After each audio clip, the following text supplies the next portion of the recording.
Hello dear students, welcome to the sixth session on the chapter valuation of goodwill. Here in this session, let us take up two more questions on the valuation of goodwill under super profit method. Let's see the first question. The balance sheet of Exide Limited discloses the following position as on 31st March 2013.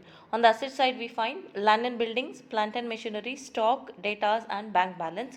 On the liability side, 50,000 shares of rupees 10 each, share capital, then general reserve, profit and loss account, 5% debentures and creditors. You are asked to compute the value of goodwill on the basis of 1 year's purchase of super profits of the company. The following information is supplied to you. The first one, the market value of the plant and machinery is rupees 8 lakh. Second one, the profits of the company for the last 3 years were 2011 1 lakh 1000, 2012 1 lakh 50,000, 2013 1 lakh 72,000. The reasonable return on the capital invested in the type of business is 8%. So these are the informations given. So as usual, we have to follow all the 6 steps to calculate the value of goodwill. First, we'll be calculating capital employed in the business at the end of the year. Then the second one, average capital employed. Third one, normal return or normal profit. Fourth one, to calculate the adjusted average annual profit. Fifth one, to calculate the super profit. And finally, we are going to calculate the value of goodwill. So here, coming to the first step, that is calculation of capital employed in the business at the end of the year.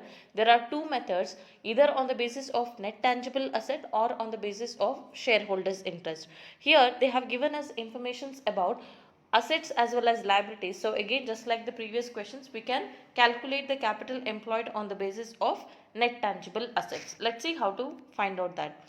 Now coming to the land and building, have they given the present value? No. So you have to assume that the book value itself is the present value. So we will be taking 3 lakh for land and building. Coming to the machinery, the book value is 5 lakh, but they have given present market value of 8 lakh. So it should be considered.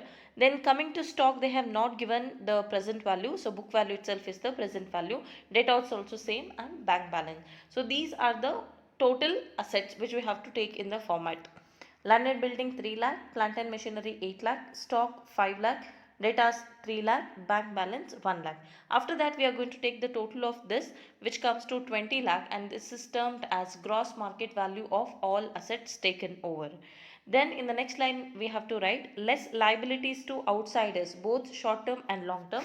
We have to check what are the liabilities we have which are due to the outsiders. Share capital no, general reserve no, profit and loss account no. We have 5% debentures, which is a long term liability, and creditors, which is a short term liability. So these are the two items to be deducted. So we will have balance of 10 lakh 50,000, which is called net tangible asset or capital employed at the end of the year. Then the second step would be for the calculation of average capital employed. It is calculated as capital employed at the end of the year minus half of the current year's operating profit. If you see the asset side here, we don't find investments unlike the previous questions. They used to give like 5% government bonds or 5% government securities where the interest would have been transferred to profit and loss account. But in this case, we don't find any such non-operating income. So whatever the profits given here, they are all operating profits. So now you have to check the balance sheet date to find out which is the current year. They have given the balance sheet as on 31st March 2013. So profit for the year 2013 is 1,72,000.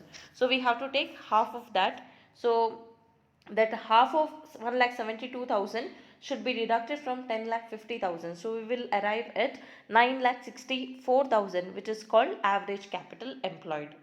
Then the third step would be for the calculation of normal return. So normal return is calculated at normal rate of return on the average capital employed. 9,64,000 into 8%. So normal return comes to 77,120. In the fourth step, calculation of adjusted average annual profits. As we just now discussed, there are no adjustments to be made with regard to abnormal loss or non-operating profits or losses or non-recurring income or expenses, etc. So whatever the profits given in the question, we have to just take the simple average, that is all the profits of 3 years divided by 3, we get adjusted average annual profit to be 1,41,000.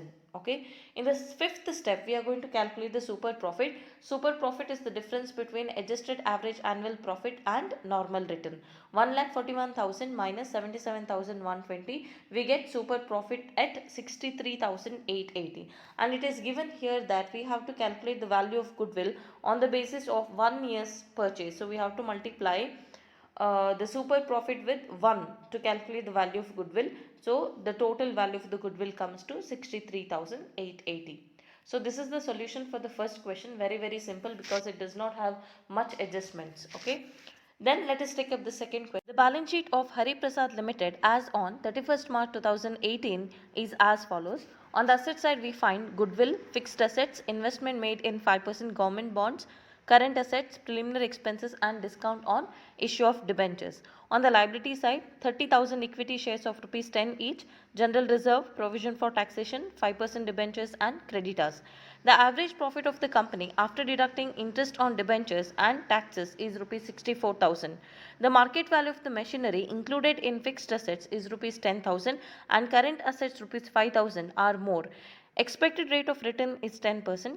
Compute the value of goodwill of the company at 4 times the super profits. So here, just like the previous question, we have to follow all the 6 steps to calculate the value of goodwill. First, we will be calculating capital employed in the business at the end of the year. In that format, at the beginning, we have to write present market value of all tangible assets except fictitious assets, except intangible asset and investment made in the outside securities. Okay. So here, if you see, the first item they have given is goodwill. But is it a tangible asset? No, it is an intangible asset. You should not consider that. Then fixed assets. So here book value is given as 3,60,000, but in the adjustment it is given that the market value of the machinery which is being included in the fixed asset, it has been increased by how much rupees? 10,000. So when you write in the format, you have to write in the inner column 3,60,000 plus appreciation of machinery 10,000. To the outer column we have to write 3,70,000. Then investment, we should not consider that, you can ignore that. The next one, current asset, amount of book value they have given is 2 lakh, but current assets, it has been again increased by 5,000. So in the inner column you have to write 2 lakh plus increase in the value of current asset 5,000. To the outer column you take 2 lakh 5,000. Then they have given preliminary expenses and discount on issue of debenture, which are fictitious asset. So you should not consider. So you will be writing fixed asset along with the appreciation, current assets along with the appreciation. Okay. Then from that total you have to deduct the liabilities which are due to the outsiders, both short term and long term. If you see the liability side, we have share capital no, general reserve no, provision for taxation yes, 5% debentures yes, creditor yes. So here these are the 3 liabilities which you have to deduct. So the difference will be the net tangible asset, or which is also called capital employed in the business at the end of the year. Let's see how to calculate that. So here, as I said, in the inner column plus appreciation 3,70,000 and current assets add appreciation 2,05,000, total 5,75,000 is the gross market value of all assets less liabilities, 3 liabilities, provision for taxation, 5% debentures and creditors. The difference has now come to 4,05,000, which is called net tangible assets or capital employed in the business at the end of the year. The second step would be for the calculation of average capital employed. So average capital employed is equal to capital employed at the end of the year minus half of the current year's operating profit. As I said in the previous session, actually as per the formula we have to deduct only half of the current year's profit, provided we know which is the current year. Okay, but in the textbook and even in the valuation center they say that you even out of the average profit you have to deduct half of that, assuming that on an average every year, even during the current year, they have earned profit of 64,000. So you deduct half of 64,000 provided you see that it is operating profit, but it is not operating profit because they have included 5% interest which is received on government bonds. Okay, it has been credited to the profit and loss account. So 5% on 40,000, which comes to 2,000. Okay, it has been credited to the profit and loss account. So 64,000 is the total profit. From that you have to deduct 2,000. So you will have 62,000. Out of that, half you have to deduct.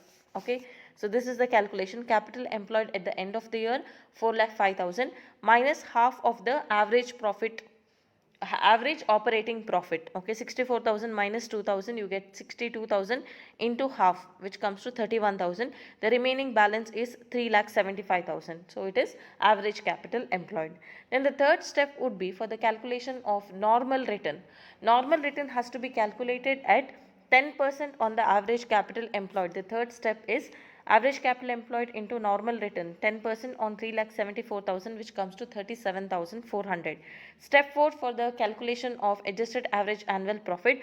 Average profit is already given in the question, that is 64,000. What is the adjustment required here? Non-operating profit, that is interest on government bonds, 2,000 has to be deducted. So the adjusted average annual profit is 62,000. The fifth step for the calculation of super profit, adjusted average annual profit minus normal return. The amount of super profit is 24,600. And the last step is for the calculation of value of goodwill, super profit into number of years of purchase. Here in this question it is given that we have to take it 4 times the super profit. So we are multiplying 4. Okay, and the value of goodwill we get is 98,400.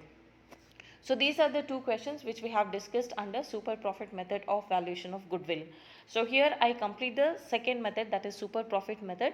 From the next session I'll be taking up third method, that is capitalization method. So let's meet up in the next class. Thank you for watching.